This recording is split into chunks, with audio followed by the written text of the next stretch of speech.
Assalamualaikum warahmatullahi wabarakatuh. Saudara, kali ini saya akan bercerita tentang sejarah secara umum ya. Yang mana banyak penonton saya di sini yang berasal dari Malaysia. Sekarang saya akan bercerita tentang sejarah awal mula Malaysia. Jadi kita bisa maklum atau kita bisa sadar kenapa sih Malaysia itu mengakui beberapa budaya yang milik Indonesia, juga mengklop bahwasanya beberapa lagu-lagu nasional, bukan lagu kebangsaan tapi lagu nasional, diakui milik Malaysia.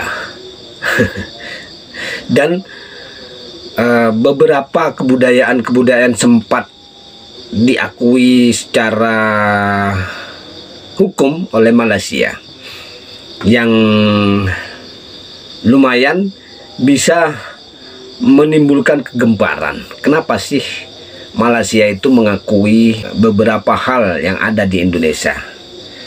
Ya, jika menilik sejarah, lihat sejarah bukan dari media sosial ya, tapi dari manuskrip kuno. Karena Malaysia ini terbentuk dari antara tahun 1400-an, maka kitab yang cocok atau manuskrip yang cocok untuk menjadi referensi akan sejarah Malaysia ini adalah kitab antropologi, yang mana kitab antropologi ini menjelaskan tentang kerajaan-kerajaan kesultanan yang ada di Indonesia ataupun di Malaysia. Kalau dahulu tidak ada, Malaysia tidak ada, Indonesia tidak ada. Dimulai pada masa Singosari yang dipimpin oleh raja terakhir yang bernama Kertanegara, yang akan mempersatukan pulau-pulau di seberang atau negara-negara di seberang lautan, sehingga menjadi satu di bawah komando Singosari. Maka pada 1270-an ya, kan 11 Sepapan itu kalau saat ini bisa dibilang satu batalion ya, untuk mengadakan ekspedisi Pamalayu. Ekspedisi Pamalayu ini bermaksud untuk mempersatukan kerajaan-kerajaan atau negeri-negeri di seberang lautan menjadi satu komando yang disebut Nuswantoro. Nah, yang disasar termasuk ke kerajaan-kerajaan Melayu yang ada di Pulau Sumatera dahulu. Kemudian ada salah satu kerajaan Melayu yang tidak disentuh oleh ekspedisi Pamalayu ini. Entah itu karena mungkin kerajaan tersebut adalah sahabat kerajaan Singosari, atau rajanya kenal dengan Raja Singosari. Istilahnya kalau zaman sekarang itu istilahnya dekengan wong pusat. Nah, itu istilahnya ya.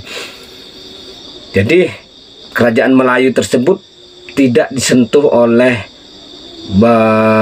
pergerakan ekspedisi Pamalayu, hingga pada masa kerajaan Majapahit tahun 1293 sampai runtuhnya kerajaan Majapahit. Pada pertengahan masa atau pada masa keemasan kerajaan Majapahit, dilaksanakanlah ekspedisi pemersatuan Nuswantoro oleh angkatan perang kerajaan Majapahit secara besar-besaran ya. Angkatan perang kerajaan Majapahit ini ada dua matra yang saat itu, yaitu pasukan Bayangkara atau pasukan angkatan darat yang dipimpin oleh Gajah Mada. Kemudian pasukan hantu laut yang dipimpin oleh Empu Nala, yang bergelar sang Panglima Wiramandala.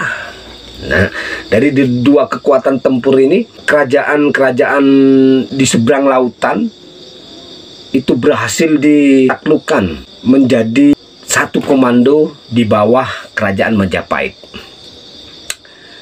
yang resmi dinamakan Nuswantara, yang mencakup beberapa wilayah atau beberapa pulau di luar Pulau Jawa, Sumatera, Irian, Sumatera, dan kepulauan dari Banyuwangi sampai ke timur sampai ke Papua itu dapat ditaklukkan oleh ekspedisi Sumpah Palapa, yang mana termasuk Kalimantan, Singapura sampai ke atasnya lagi, itu semua dapat ditaklukkan oleh ekspedisi Sumpah Palapa. Yang kemudian ada sedikit cerita yang mengatakan bahwasanya kerajaan Malaka atau kerajaan Melayu Malaka itu tidak tersentuh atau tidak diserang oleh kerajaan Majapahit. Ada versi cerita bahwasanya pasukan kerajaan Majapahit yang dipimpin oleh Gajah Mada dan Punala ini tidak berani menyentuh kerajaan Malaka. Bukannya tidak berani ya saudara. Itu tertulis di beberapa media sosial bahwasanya kerajaan Malaka tersebut tidak disentuh, atau pasukan kerajaan Majapahit tidak berani menyerang kerajaan Malaka tersebut karena bla bla bla bla. Namun setelah ditelusuri melalui manuskrip kuno, ternyata ekspedisi yang dilaksanakan oleh Gajah Mada dan Empu Nala ini dibantu oleh Aditya Warman, yang mana Aditya Warman ini membawa pasukannya atau pasukan Melayu membantu pasukan kerajaan Majapahit untuk melaksanakan ekspedisi Pemersatu Nusantara. Jadi karena itu kerajaan Malaka ini tidak disentuh oleh pasukan kerajaan Majapahit yang melakukan ekspedisi mempersatukan Nusantara. Jadi bukan karena pasukan kerajaan Majapahit takut pada waktu itu, tidak ya. Namun pasukan kerajaan Melayu juga ikut serta di dalam ekspedisi Sumpah Palapa yang dilaksanakan oleh kerajaan Majapahit. Kemudian ada lagi yang menulis tentang Malaysia itu penduduknya kebanyakan berasal dari Cina. Semua di Cina-Cinakan. Entah itu apa maksudnya, kepentingan apa, saya kurang paham. Ditulis di Cina-Cinakan semua, termasuk Indonesia adalah keturunan Cina. Bacaannya itu saya telusuri, di situ tertulis ensiklopedia apa ya, nggak tahu saya. Jadi tulisannya bebas ya, namun tulisan-tulisan yang terkesan ngarang dan katanya itu dipercaya ya, bahkan diloloskan dalam pelajaran-pelajaran sejarah dinas-dinas pendidikan di Indonesia, tanpa menghiraukan bahwasanya tulisan tersebut dapat membuat generasi kita itu buta terhadap sejarah. Kembali pada sejarah Malaysia. Jadi pada waktu itu leluhur Malaysia membantu kerajaan Majapahit untuk membesarkan atau mempersatukan Nuswantara,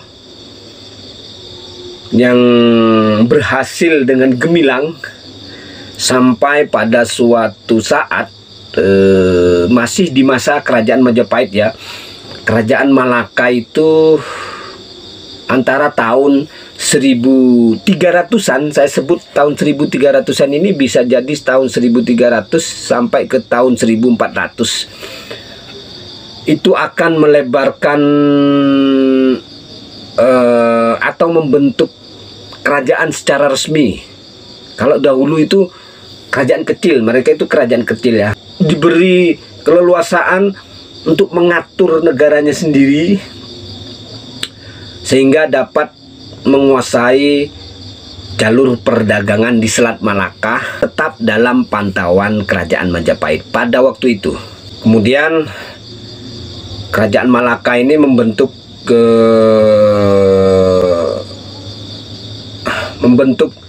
kerajaan-kerajaan di seberang pulau, yaitu saat ini menjadi Singapura, Malaysia, dan Malaysia yang berada di atas Pulau Kalimantan. Nah, pada saat itulah kerajaan Malaka meminta bantuan terhadap Majapahit karena kerajaan Malaka pada waktu itu sangat baik dan sangat berkembang pesat, namun kekurangan rakyat. Ya saudara. Jadi bisa dibilang kerajaan Malaka itu rakyatnya cuma sedikit, tidak terlalu banyak ya. Akhirnya permintaan dari kerajaan Malaka itu terhadap Majapahit disetujui, maka dikirimlah rakyat Majapahit yang berdomisili di Pulau Jawa. Yang pada waktu itu di Pulau Jawa itu banyak sekali seniman-seniman, seniman pahat, seniman pembuat lagu. Kalau dahulu itu kidung ya, kalau sekarang lagu. Membuat kidung dan lain-lain itu banyak di Pulau Jawa pada masa kerajaan Majapahit. Yang kemudian hampir 25% dari 100 warga kerajaan Majapahit itu hijrah atau datang dan bertempat tinggal di wilayah kerajaan Malaka. Jadi banyak sekali dari Pulau Jawa, terutama dari Pulau Sumatera itu banyak masyarakat yang pindah dari Pulau Jawa menuju ke wilayah kerajaan Malaka. Wilayah kerajaan Malaka yang saat ini menjadi Malaysia. Jadi wilayahnya itu yang berawal dari Sumatera, walaupun agak kecil di peta itu agak kecil ya. Kalau kita datangi besar. Dari situlah dibentuknya negara Malaysia. Jadi tidak heran ketika negara Malaysia mengakui kebudayaan Indonesia adalah milik mereka. Toh di negara Indonesia pun kebudayaan tersebut tidak terlalu dihiraukan. Namun setelah diakui oleh Malaysia barulah diakui bahwasanya kebudayaan tersebut adalah milik Indonesia dan bla bla bla bla bla bla, sehingga terjadi kericuhan netizen Malaysia, netizen Indonesia, saling cakar-cakaran dan saling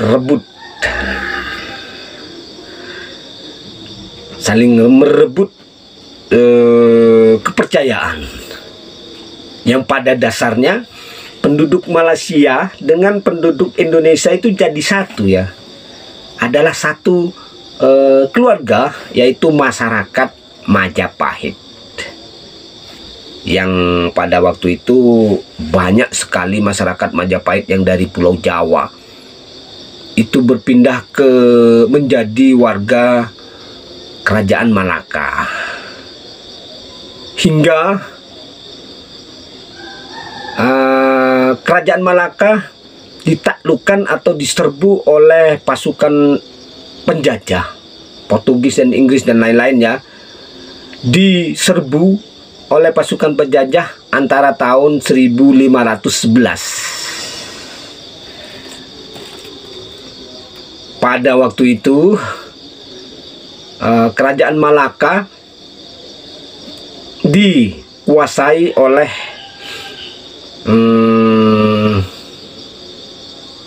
penjajah, baik secara finansial, ekonomi, dan lain-lain. Itu mulai dikuasai oleh penjajah mulai tahun 1511, yang kemudian mulai saat itu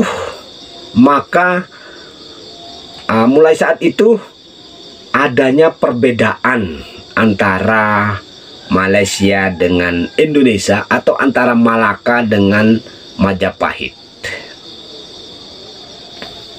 atau dengan kerajaan-kerajaan kesultanan di Indonesia pada waktu itu, di Nusantara. Jadi ada kesenjangan ya, mulai dari masa kerajaan Malaka dikuasai oleh penjajah,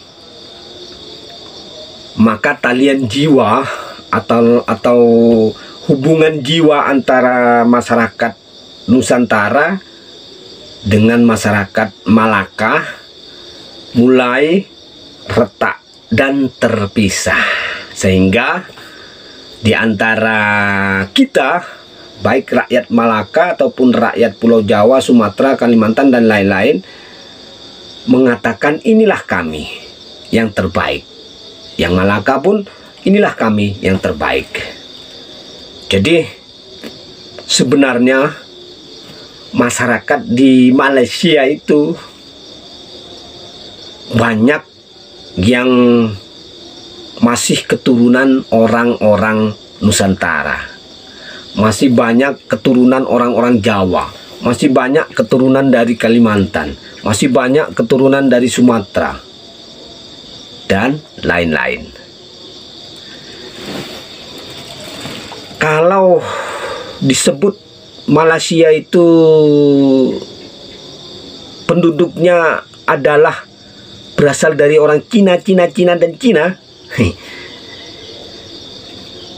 itu tulisan dari ensiklopedia apa, terserah, tidak tahu ya apa sebutannya itu, ensiklopedia, itu tulisan cara gitu. Yang benar warga Cina datang ke Kalimantan itu pertama kali ya, datang ke Kalimantan pada tahun 1700-an ya, pada tahun 1700-an datang ke Kalimantan. Kemudian mereka membentuk suatu koloni yang lumayan besar, dan mereka kemudian membentuk pemerintahan di dalam pemerintahan. Jadi orang Cina itu pada tahun 1700 itu mulai membentuk negara di dalam negara di wilayah Nusantara. Di wilayah Nusantara, juga di wilayah Malaka pada waktu itu ya. Sehingga penjajah yang menguasai Malaka, juga yang menguasai Kalimantan, melakukan kalau saat ini kita sebut genosida ya, melakukan pembersihan terhadap etnis Cina, yang dibantu di Kalimantan itu dibantu oleh pasukan Dayak, mengusir Malaysia, mengusir orang-orang Cina dari Pulau Kalimantan. Namun orang-orang Cina pada waktu itu karena merasa sudah memiliki kekuatan besar dan pendanaan yang cukup besar, mereka berusaha melawan sampai akhir pada tahun 1777 para imigran Cina ini yang ada di Kalimantan yang berdomisili di Kalimantan yang membentuk negara di dalam negara itu dapat diusir oleh Belanda atau oleh penjajah dari Nusantara, termasuk dari Malaysia. Kemudian imigran Cina ini melarikan diri menuju ke pulau yang juga masih wilayah Malaysia pada waktu itu, dan di sanalah mereka berhasil membentuk koloni hingga besar dan menjadi negara, sehingga saat ini kita sebut sebagai negara Singapura. Nah, itu mulai dari munculnya Singapura itu mulai dari tahun 1777 di sana. Jadi kalau dibilang warga Malaysia atau warga Indonesia itu keturunan Cina, saya kira kurang pas ya cerita sejarahnya. Kurang pas dan tidak benar. Jika kita membaca sejarah dari manuskrip-manuskrip kuno atau catatan-catatan sejarah kuno yang didukung oleh bukti-bukti sejarah yang ada di lokasi atau yang ada di seluruh Nusantara, penduduk Malaysia ataupun penduduk Indonesia itu bukanlah keturunan Cina, bukan, tapi memang asli dari Indonesia, baik itu warga Malaysia. Itu jika kita mengikuti atau belajar sejarah menggunakan sumber catatan-catatan kuno, bukan dari katanya, bukan ya, tapi sumber catatan-catatan kuno.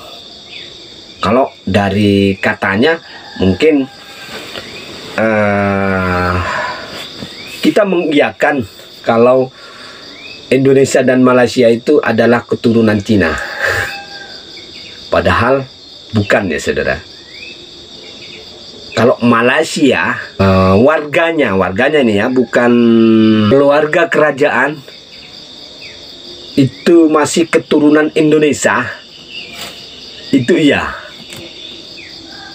Kalau keturunan Cina bukan. Memang orang Cina itu banyak yang datang ke Nusantara mulai dari masa kerajaan Singosari sampai kerajaan Majapahit dan pada masa era kesultanan. Mereka datang ke Nusantara secara berbondong-bondong dan menempati pesisir-pesisir pantai di Pulau Jawa ataupun Sumatera ataupun di Kalimantan. Entah apa kepentingannya, saya tidak terlalu paham, sehingga mengatakan di dalam catatan sejarah bahwasanya Indonesia, Malaysia itu adalah keturunan Cina. Bukan. Catatan sejarah yang ditulis berdasarkan ensiklopedia mungkin ya, tapi kalau catatan sejarah yang ditulis berdasarkan manuskrip kuno, Indonesia juga Malaysia bukanlah keturunan dari Cina, namun keturunan warga Nusantara. Oke saudara, itulah cerita sejarah kali ini yang bisa saya sampaikan, yang intinya Indonesia dan Malaysia itu dahulunya adalah satu keluarga, bukan orang lain. Namun karena adanya penjajah, Indonesia Malaysia bisa menjadi renggang. Wabillahi taufiq wal hidayah. Wassalamualaikum warahmatullahi wabarakatuh.